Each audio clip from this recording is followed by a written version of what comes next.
म्हणजे अटलजी पत्रकार होते, कवी होते, पण राजकारणी चांगले होते आणि त्यांचं जे स्वप्न आहे ते आपण साकार केलेलं आहे. त्यांच्याच त्यांचं जे गुणधर्म होता की आपण कधी खचून जायचं नाही. म्हणून त्याने 1996 ला एक नारा दिला होता की आता मामाने सांगितलं की अंधेरा छटेगा, सूरज निकलेगा, कमळ खिलेगा. हे नंतर आपण त्यांनी जे स्वप्न बघितलं ते महाराष्ट्रामध्ये, ते भारत देशामध्ये आपण करून दाखवलेलं आहे. म्हणून अटलजीचं नेतृत्व आणि अटलजीचे विचार आपण जर आचरणात आणले तर आजही आपण भारत देशामध्ये, तसंच वसमत तालुक्यामध्ये निश्चितपणे जर आपण पूर्ण लोकांनी, पूर्ण कार्यकर्त्यांनी, पदाधिकाऱ्यांनी साथ दिली तर येणाऱ्या जिल्हा परिषदमध्ये आपण विजय निश्चित मिळू असं मला वाटतं. त्यांचं दुसरं एक महत्वाचं होतं की 1977 मध्ये त्यांनी अमेरिकेमध्ये जाऊन भाषण केलं होतं, ते हिंदीतून होतं आणि त्यावेळेला जग ही एकच कल्पना आहे असं त्यांनी सांगितलं होतं. त्याचबरोबर 1999 ला पूर्ण 1996 ला 13 दिवसाचं सरकार होतं. सरकार पडताना सुद्धा त्यांचं भाषण तुम्ही व्हिडिओमध्ये काढून बघा की बाबा त्यांनी असं तोडफोड करून मी राजकारण करणार नाही, तोडफोड करून मी माझी पंतप्रधानाची खुर्ची मी टिकवणार नाही, मैं ऐसे सत्ता को चिमटे से भी नहीं छूंगा असं त्यांनी वाक्य म्हटलं होतं. की त्यांचं म्हणणं एकच होतं की बाबा हे जे राजकारण चाललेलं आहे लोकशाहीमध्ये, बघा तुम्ही त्यांचं गणित होतं की हे अंकगणिताचं आहे.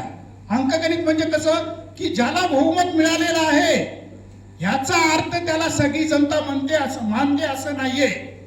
जेव्हा आपल्या लोकसभेमध्ये जास्तीत जास्त 416 सीट मिळाल्या होत्या स्वर्गीय राजीवजी गांधींना, त्यावेळेला सुद्धा फक्त जनतेचं 42% वोट होतं.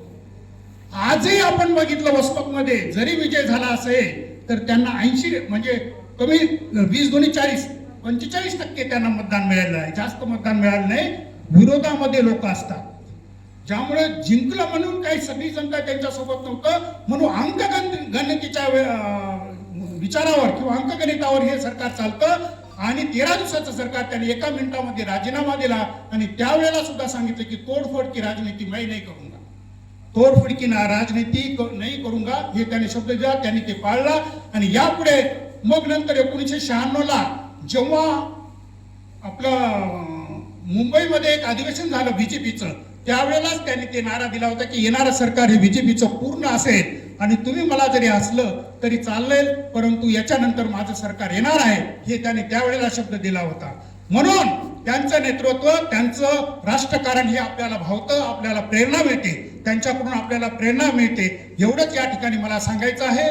मला बोलण्याची संधी दिली त्याबद्दल सर्वांचे आभार मानतो. आणि जाता जाता अटलजी स्वतःला काय मागत होते भारत देशाकडून, स्वतःची त्यांची अपेक्षा काहीच नव्हती.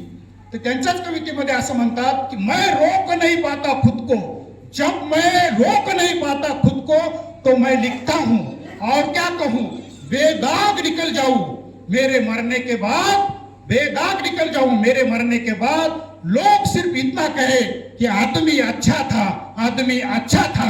एवढीच त्यांची अपेक्षा होती. म्हणून आपण हा कार्यक्रम आयोजित केलेला आहे.